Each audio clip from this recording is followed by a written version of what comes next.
Good evening, Namaste, Salamat Sore. Welcome to Manthan with Saraswati, a captivating platform for enriching talks and podcasts. On Manthan with Saraswati, we have had privilege of featuring distinguished doctors, educators, administrators, motivators, entrepreneurs, talented artists, well-read friends, and even my own students who are excelling in their lives.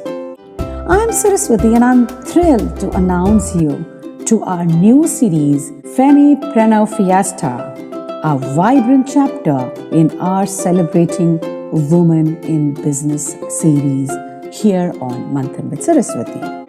Whether you're an aspiring entrepreneur or simply someone who loves or who values stories of courage and growth, today's conversation promises both inspiring and practical insights.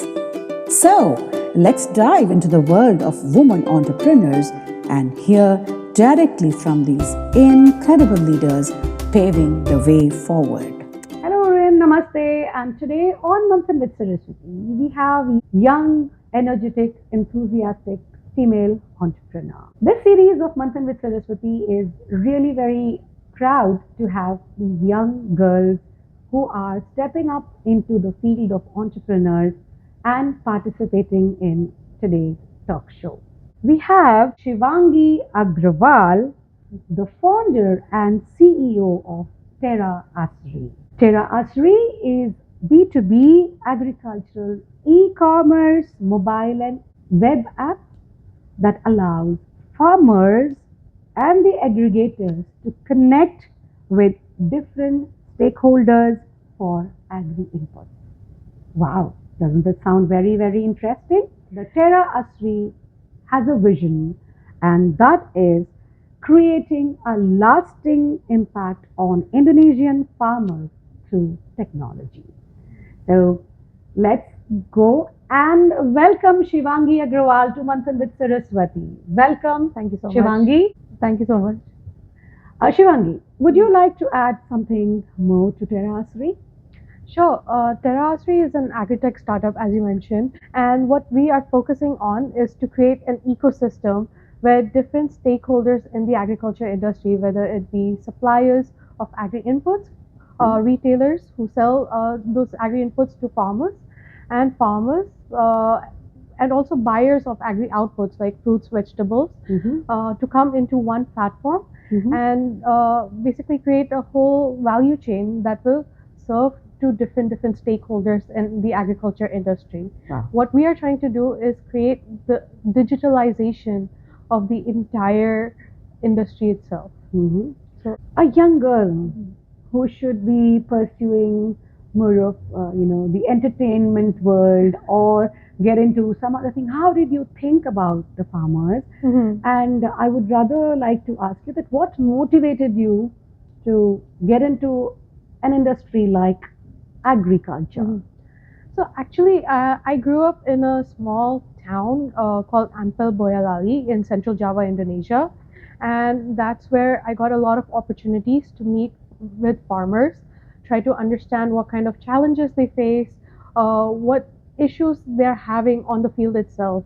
And another big aspect was my major in university. I studied supply chain and analytics, Okay. as well as I got a certificate in entrepreneurship and innovation. And I wanted to implement both of that into something that I will be doing after I graduate. And knowing in the back of my mind where farmers were already facing such issues, and there was a gap in that industry that I think I could solve, I decided to start Terra Asri and really give back to a society that I grew up with. A young mind can only think about giving back to the society is so very encouraging. Normally we talk that we should give back to the community and we should give back to the country where we have lived.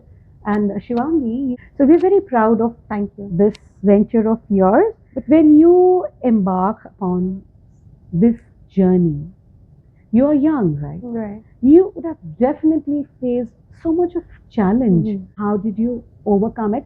Definitely, there were a lot of challenges when I first started. I'm sure. I mean, if you normally we go to an entry level position and work our way up Yeah. to a position where you can manage a team. Yeah. And I started right on top where I am managing a team. Exactly. And that was one of the most tedious things that I felt, trying to figure out how to talk to my team and how to communicate with them Mhm. in a manner that it's clear, succinct, Mhm. as well as I get the best out of them to Mhm. develop my company. Mhm. Another part is, because I'm young, Yeah. a lot of age factor comes into it. Most of my team members are at least a good 10 to 15 to even double my age. Yeah. I can in imagine this, that. yeah. And just making sure that they're following my instructions one by one, and if they make any mistakes, having to be able to scold them or explain to them why you doing what you're doing is wrong, or maybe you should change your mindset. That's the most difficult challenge that I found. We're a small startup. Like we do not have an HR person who would be communicating with them on a day-to-day basis. Yeah.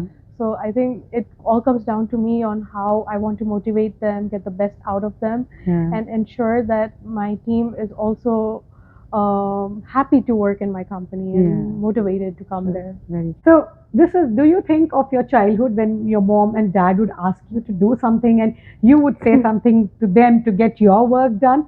Must have been a real tedious experience, right? Yeah, I mean, fortunately, I have two younger sisters. I like from a younger age, I used to delegate all my work, be a leader to them.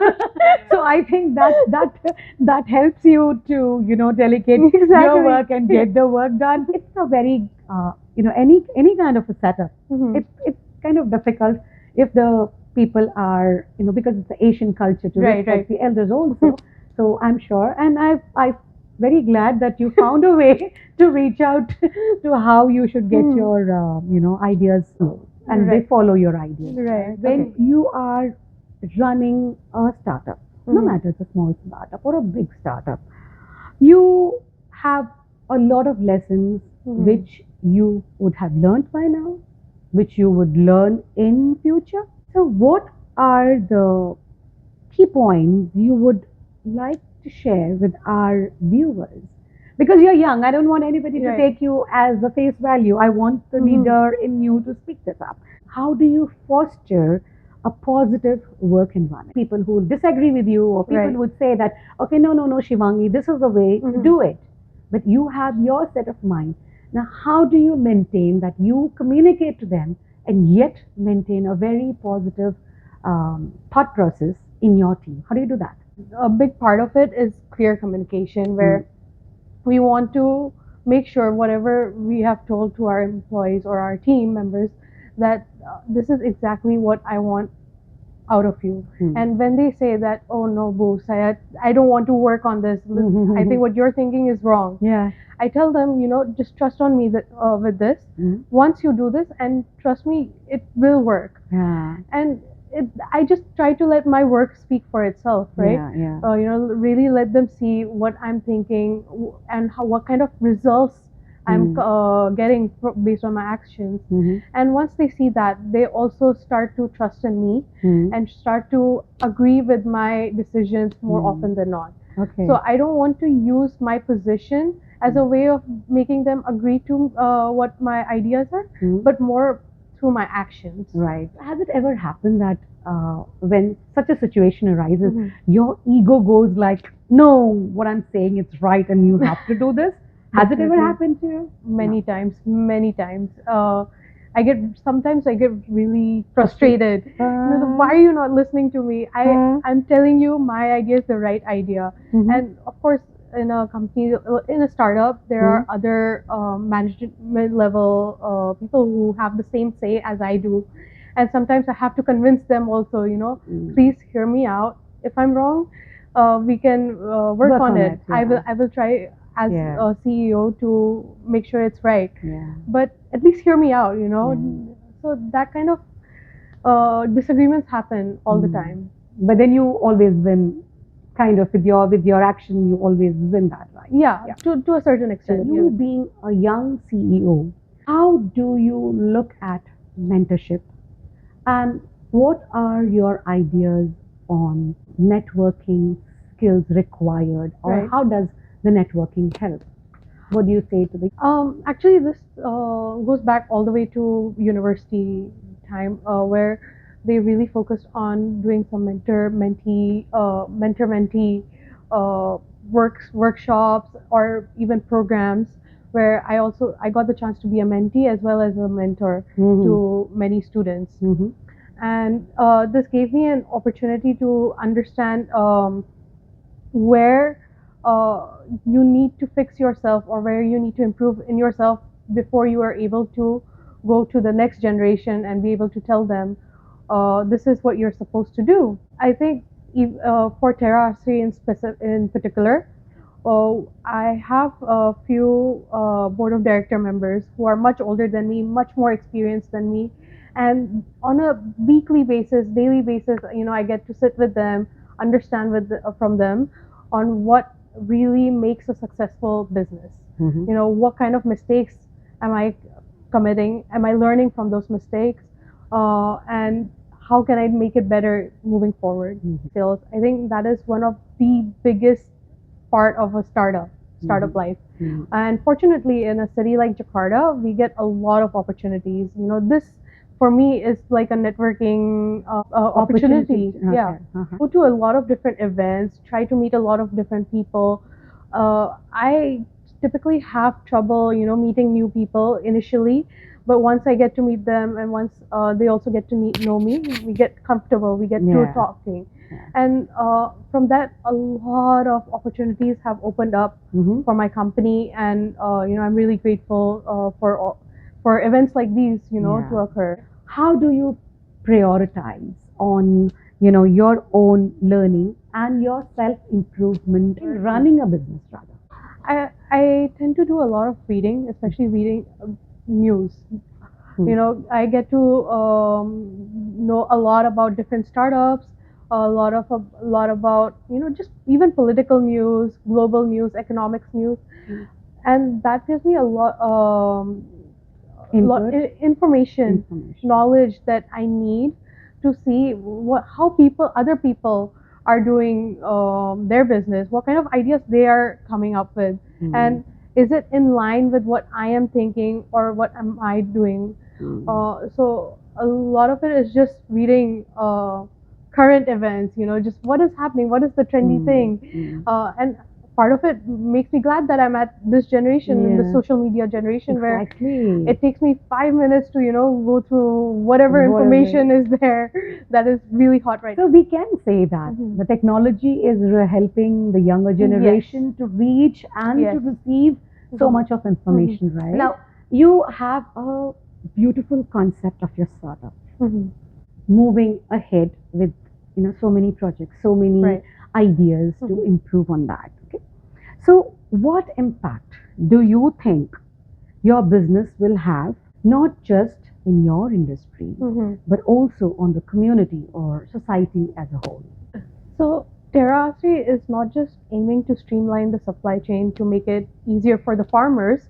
What we are also trying to do is reduce food wastage, as well as increase food security for generations to come. We are in fact launching 2 new products next year, hopefully. Okay. Yeah, which will directly affect the harvest yield, as well as the harvest quality Okay. of fruits and vegetables, Wow. and also increase the shelf life of certain Agricultural commodities, products. certain agricultural commodities, Yeah. and that will obviously affect the kind of food wastage that happens throughout the country. That is one thing that we want to give back to the society, because society. food will never stop. We will Yeah, never stop we'll never- eating. yeah, definitely, So yes. how to protect that? How to protect ourselves and make sure we are eating better quality, as well as not wasting what we already have. There's so much of scarcity uh, in the world. Preserving the food and not wasting the food is so very important Right. in today's present scenario. With a startup like Terra Asri to help the society and to help the people of Indonesia with such a beautiful concept of not wasting the agricultural produce, which is so very important for not just for the starter point of view, but for humanitarian concept of the outlook which we all have, right? So my next question is, because you're so consumed with work, what strategies would you use to balance your work, your rest, and leisure, and stay productive at the same time? For me, life right now, I do not have much responsibilities, right? So I do not have to focus on that. However, I do like to draw some clear boundaries as to this is my family time. I want to spend it with my family. This is my me time. I want to spend it by myself doing meditation or whatever that I need to rejuvenate. But that being said, yeah, definitely right now it's just about work. To slowly, once I get a bit more stable, I want to slowly change to focus more on doing things that will improve me, not just from a career aspect, but also from a personal aspect. So any one or two advice you would like to give them to follow a particular path to get into a successful entrepreneurship with like this? Auntie, you had asked me about my personal motto. Yeah. When I started Terra Asri, the advice that really stuck with me was the most difficult thing is the decision to act. The rest is merely tenacity by Amelia Earhart. Why that is an advice that I would like to give to a younger generation is the fact that the biggest hurdle or the biggest challenge that they have to first focus in their career path. Yeah, in their career path is to just take that first step, just making that decision or commitment that, okay, I want to do a startup. I need to do this and this and this to get it started. And this is my passion, this is my dream. All they need to do is start small, just whatever they can do, just at a very basic level. The first step is very important. And trust in their ability to make sure that they'll do consistent efforts or be resilient in face of any challenges that life or the startup or the business, anything will throw. Take the first step, which is so very important. Stay resilient and stay focused, and your dreams will come true one day. And that was lovely talking to Shivangi Agarwal. Thank you. And I just want to ask a few very simple, just to lighten up and make Shivangi smile, okay? So Shivangi, if I have to ask you something, I just want in one-liners or just one sentence, okay? So if you have a business mascot, what would it be? You would like to, have your own animal, or should I give you a choice? You can give me a choice. Okay, the choice I have prepared for you is a sloth or a cheetah.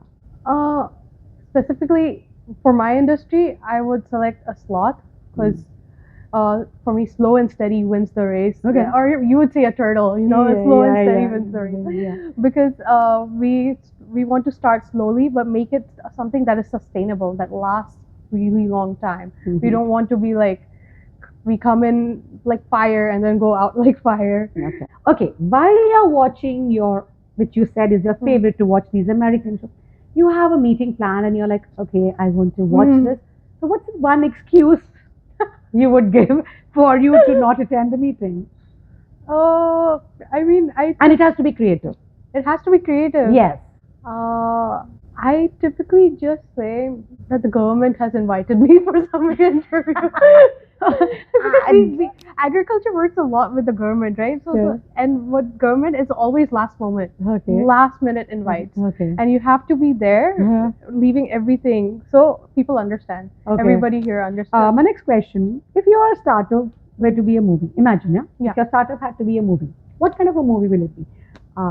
Drama, action, or comedy? What would it be? I would say maybe a drama or more like a thriller because there's a lot of ups and downs and you never know what they're going to throw at you.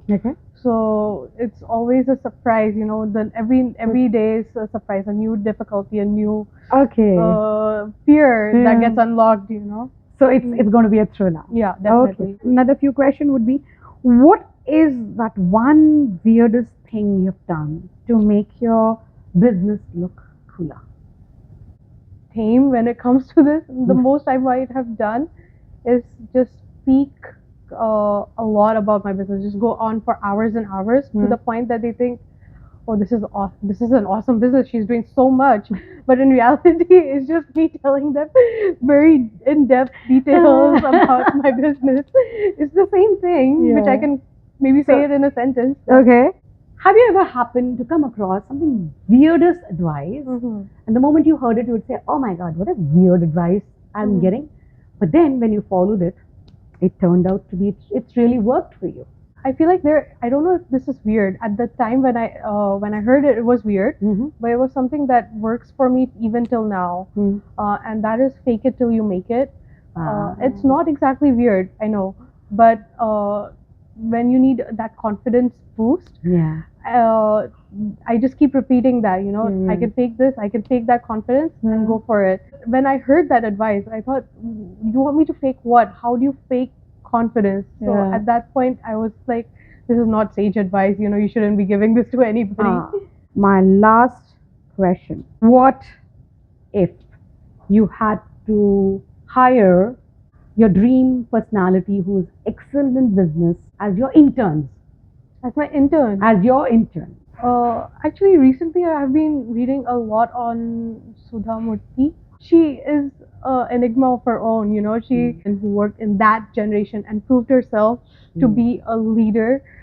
I think that is something that I would like to also encompass in myself and maybe get to that stage where, you know, I can be a philanthropist, I can be an entrepreneur, I can do this, I can do that, and, you know, really motivate that younger generation like she motivated us.